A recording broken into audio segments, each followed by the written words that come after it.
Un dimanche, des artistes, des images et leur monde qui s'y révèle.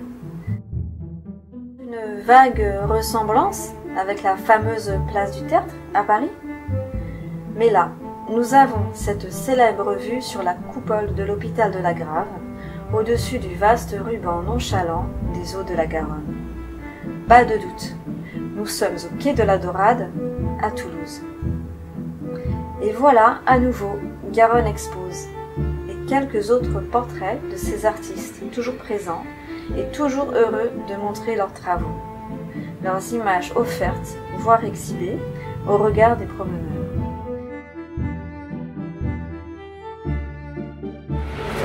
Florian Fouchard, mon artiste c'est Flof. Je peins depuis aussi longtemps que je peux m'en souvenir, et puis je suis très heureux de participer à cette manifestation. Ça fait la deuxième fois que je participe, c'est mon deuxième dimanche.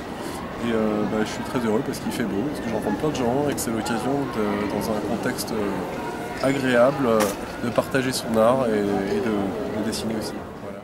Un petit peu une idée un peu préconçue que l'art c'est quelque chose d'un peu luxueux, qu'on ne peut pas aborder comme ça, alors qu'en fin de compte là ça va permettre de délier les langues et de casser les barrières.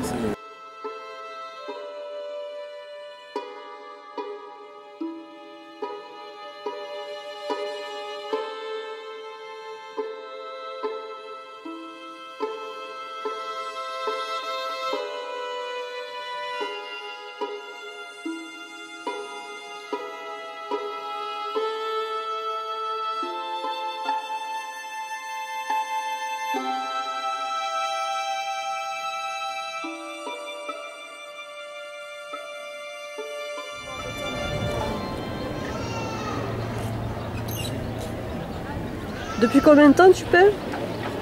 6 ans. Tu peignais pas avant? Si, avant j'ai fait les beaux-arts. J'ai mis sans arts plastiques aussi, mais j'ai arrêté pendant 10 ans à peu près, pour raisons professionnelles, et après j'ai repris là depuis 5-6 ans.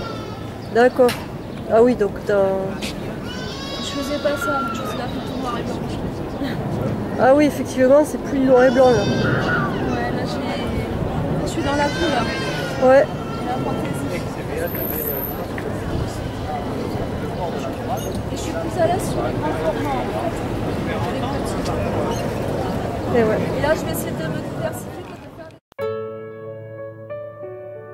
Ces œuvres sont libérées de tout propos commerçant. Elles n'ont rien à vendre et ne servent aucun consumérisme. Ces œuvres d'art, dans leur simplicité, ne manipulent pas les esprits, mais les nourrit de leur poésie.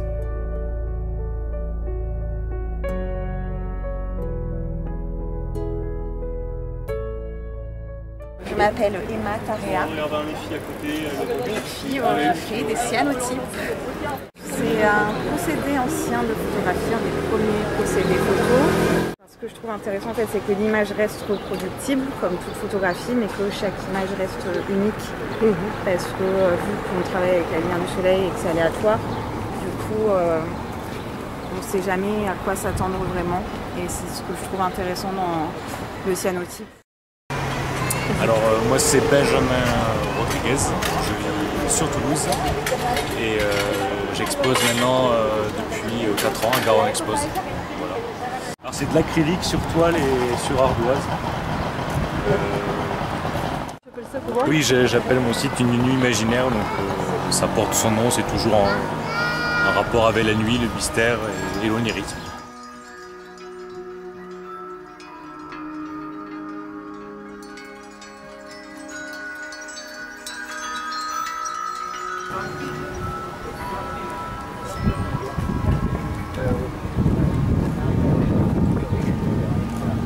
Le nouveau adhérent. Oh, il faut donner un peu d'ampleur aussi.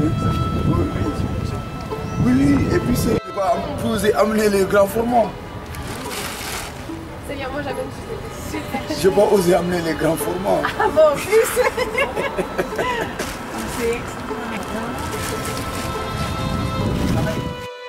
Si, lors d'une promenade en ville, nous nous laissions prendre par une couleur, une forme, une esthétique, une matière, par la magie du sensible, nous ne serions amenés qu'au plus profond de nous-mêmes. N'oubliez pas, dimanche prochain, s'il fait beau, d'y poser votre regard. Je suis duo l'artiste, sénégalais de France depuis 2009. Et ce métier, je le fais depuis 1996 au Sénégal. Et depuis quand je venais, j'ai embarqué tout mon matériel et j'ai continué de le faire parce que je sais que c'est une technique qu'on a héritée des anciens qui diffère un peu de la peinture, le fait qu'on utilise des sables naturels. Donc il n'y en a pas tout le monde qui connaît, il n'y en a pas tout le monde qui sait le faire. Et voilà. Donc depuis, je suis resté fidèle à ma passion et voilà, je suis fier d'être peintre et d'exposer toutes les activités traditionnelles parce que mon inspiration, ça vient de l'environnement, tout ce que je ressens autour de moi, des activités traditionnelles. Et du coup... De la haine et de la connerie, bien sûr, ça fait très chic et très démocratique, proportionnalité et gage d'équité. Dans un pays serein, riche d'un plein emploi, avec des citoyens fraternels sans paria, et avec une école où on dirait l'histoire et toutes les vérités, et que l'on pourrait croire, il faudrait respecter notre Constitution et d'abord appliquer des lois à la protection. Il faudrait que les chances à l'école, au boulot, arrêtent d'être en France assorties à la peau. Il ne faut pas croire Manu, on est loin de ce monde, on n'en a pas fini avec la bête immonde.